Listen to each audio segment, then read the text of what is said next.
ID Mendoza. Siya po'y dating Commission on Audit Commissioner. Magandang umaga po, Professor Mendoza. This is Aljo Bendijo, ma'am. Live na po tayo sa DZXL 558. Hello, magandang umaga, Aljo, at sa iyong programa. Magandang umaga sa lahat ng tagapakinig at sumusunod sa inyong programa. Opo.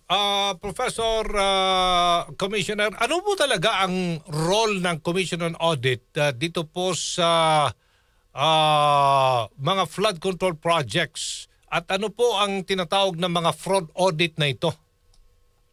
Siyempre, in general, siyempre, ang Commission on Audit yung pinakang Supreme Audit Institution sa Pilipinas na nag-i-issue ng policy guidelines tungkol sa accounting and audit. At the same time, nag-o-audit po ng revenue and expenditures ng gobyerno. Among others, nagde-decide din sa mga transactions na may like mga money claims. Dito sa particular na tinatanong mo sa flood control, dapat syempre ang contract niyan dapat nire-review bago umpisahan. 10 days upon the submission of the contract kailangan nire-review 'yan.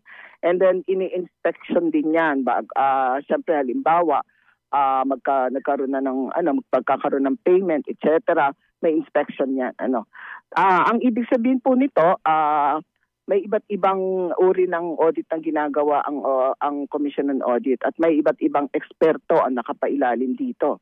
Yung resident auditors po, sila yung gumagawa ng financial and compliance, at saka value for money. Meron din kami mga engineers, mga technical service office, kung saan po ipinapasa ng ating resident auditor ang mga kontrata para ito po ay ma-review po as to the provision of the contracts with existing laws, rules, and regulations, pati na rin yung plans and specifications. Tinitingnan na rin dyan yung tinatawag nating yung bang mga specifications, yung bang yung quantity at saka yung presyo ba ay hindi ba masasabing overpriced. Okay naman parang over yung quantity given the design, di ho ba?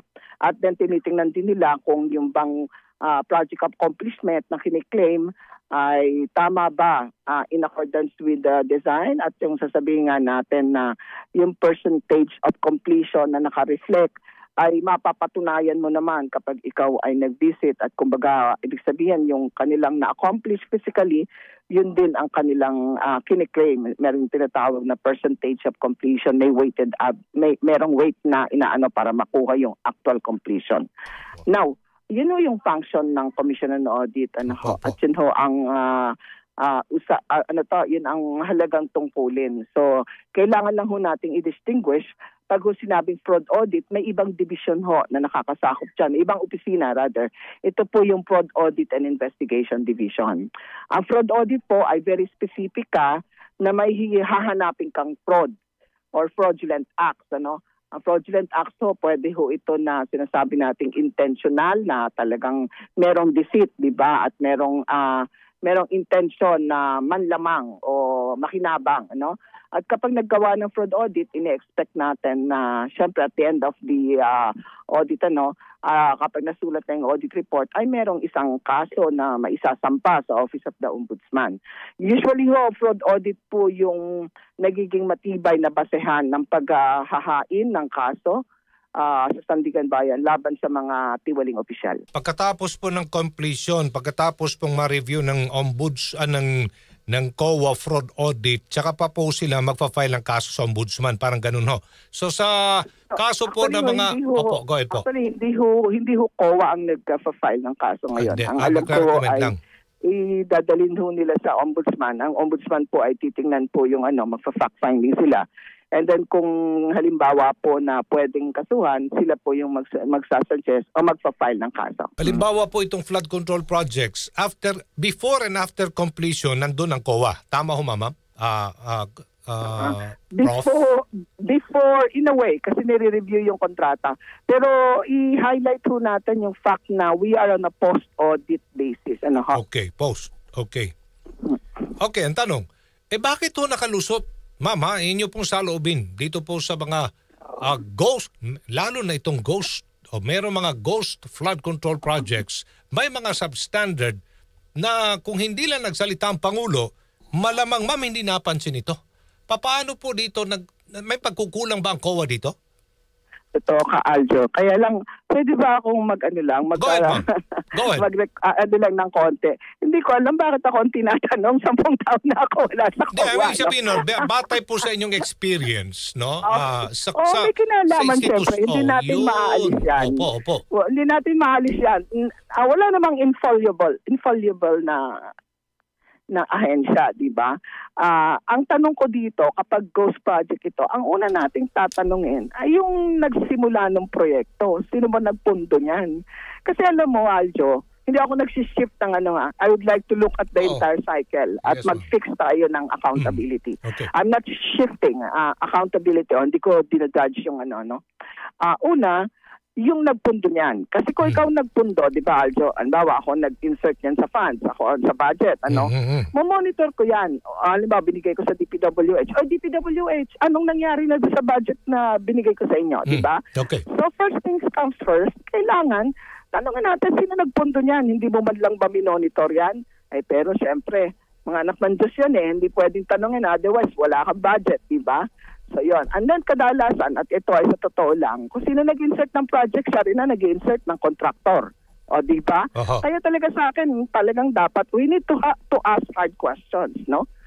O, pangalawa, ay di siyempre yung nag-implement, di ba? Yung nag-implement. Paano nangyari na kung hindi pa binuking ng presidente? And then we heard the Secretary of DPWH saying, oo nga, inamin daw, sabi ng mga news, di ba? Parang sa akin, ngayon lang natin naaminin. Ano yung consequences ng pag-amin? At syempre, hindi namang tatawagin ang pansin ng Commission on Audit kasi may contract review yan So, dun sa contract review, nag-review ka ng contract, ibibigay mo yung results ng contract review mo sa auditor.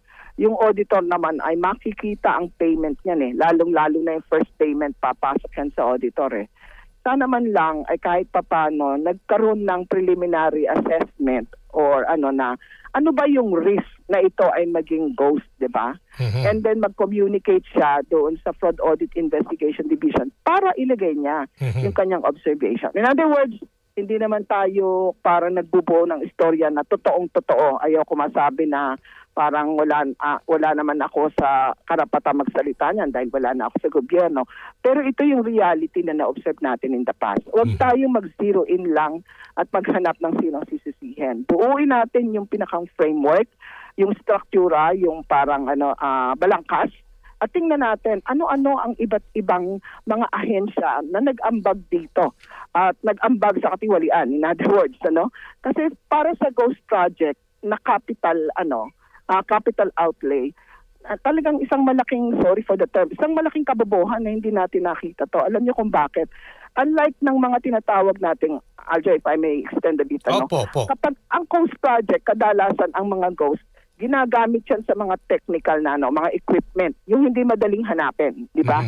Kaya naitatago. Halimbawa, bumili ka ng walis tingting, consumable yan di ba? So after so many years, pag audit, hindi na yan madaling makita, Kasi put na or tinapo na. So yung mga ganyan, medyo kakain ka pa ng oras para mo mapatunayan na ghost project itong delivery ng walis tingting. Kunyari, delivery ng isang medical equipment na medyo complicated o technical, yung isang part wala doon, yun ang pinayaran, ay mahirap. Pero pag infrastructure, flood control, Panginoon ko, kitang-kita yan ng lahat, di ba? Wala man lang bang nakaamoy yung mismong nag-fund nito. Hindi mo man lang ba tinanong, anong nangyari sa ibinigay ko sa inyong pondo? Yung DPWH, posibleng hindi ikaw yung secretary ng panahon yon naiintindihan ko yun. Pero ito yung kulang din sa atin yung post-monitoring, post-project monitoring, di ba? Kung DPWH ka, ina-expect ko na more or less may inventory ka niyan ng mga flood control projects mo, di ba? Kung nakita mong may bagyo na, ito yung tinatawag nating, kumbaga parang proactive ka. Ay, may bagyo. I-check ko nga ano-ano ba yung mga flood control projects na nandito sa tatamaan ng bagyo. Di ba? Hindi na nga tayo nag-iisip pa ng auditor what What I'm trying to point out is the post-project monitoring, DPWH ka, nalaman mong may bagyo, ikutan mo na kaagad yung flood control projects mo. Ambag mo yan para naman makita mo kung saan tatama yung bagyo. Kumusta yung status or kondisyon ng flood control project mo. So dinami ng bagyo, hindi mo man lang nakita na ay ghost pala ito, 'di ba? Alam mo, nakakasuka, nakakainis, nakakagigil dahil ito yung tipong ang laki-laki para hindi natin makita in terms of amount and in terms of project, no? So, ang sabi nga nila dito, mahaba-habang usapan ho talaga ito dahil grand scheme, ika nga, ng sindikato ang nagpaikot ho sa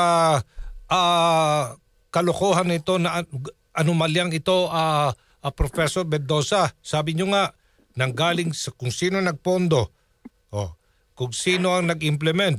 Yung nagpondo, may hawak na kontratista.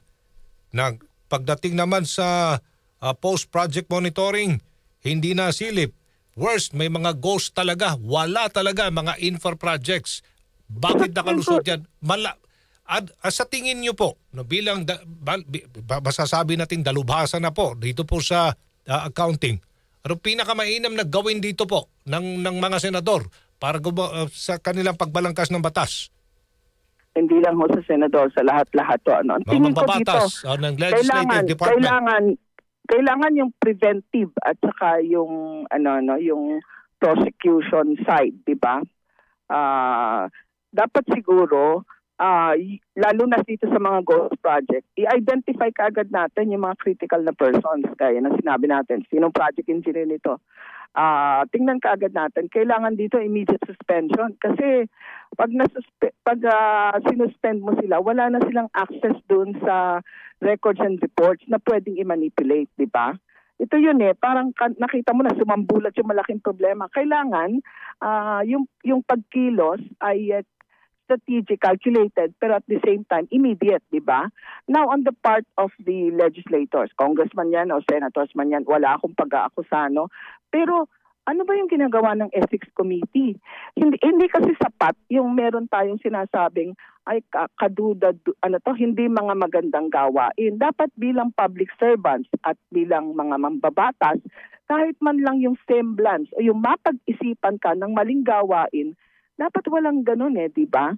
Dapat walang ganun kasi kayo yung inihalal at pinagkatiwalaan ng taong bayan. So yung mapag-isipan ka man lang, kailangan talaga sinasagot na yan. So sa tingin ko, kailangan iniimbestigahan na, no? At yun nga, sana naman yung investigasyon ay huwag matapos sa katulad ng dati nating nakita hanggang investigation report lang tapos wala. Opo. Hanggang sa dumating na naman ng bagong may mga nagsasabi ko dito, Professor, magkaroon din ng independent or third party na mag-o-audit, mag-iimbestiga. Lalong-lalo na itong mga fraud audit na ito, mga post-project monitoring at ilang pa mga assessment pagdating po sa auditing, specs, kung nasunod ba yan, yung quantity, yung quality, ganun ho. Pero kung ghost project po, wala kang titingnan. Yung mga substandard sa mga substandard na mga infra projects. Opo, halimbawa, ganun. Altogether. Ang tingin natin is this. Unang-una, nasa Constitution po. I'm talking on the basis of the mandate of the Commission on Audit and the provision of the Constitution. Nasa Constitution po na ang audit ay the sole responsibility of Commission on Audit if it concerns government funds. Pangalawa, ang nakikita ko na lang ho dyan, tama po yun, magkaroon ng third party. Pero hindi po sila pwedeng bayaran. Kung meron ho, sabagay, okay rin naman ho yun. Kung marami hong magbo-volunteer na mag-o-audit yan para sa bayan na walang bayad, wala ho tayong pag-uusapan. But the audit must also proceed with the approval and with the participation of the Commission on Audit. Okay. Kayo ba naniniwala talaga dito, ma'am, na hawak din ng sindikatong ito pati na ang ilang mga auditor ng COA? Hindi ko pwedeng sabihin sindikato. Hindi ko pwedeng sindikato kasi pag sinabi natin sindikato, parang nakakawala naman ng pag-asa, no? Naniniwala ako na vulnerable din at subject din sa ganyang risk ang auditors ng COA. Hindi lang auditors, pati yung mga namumuno ng Commission on Audit.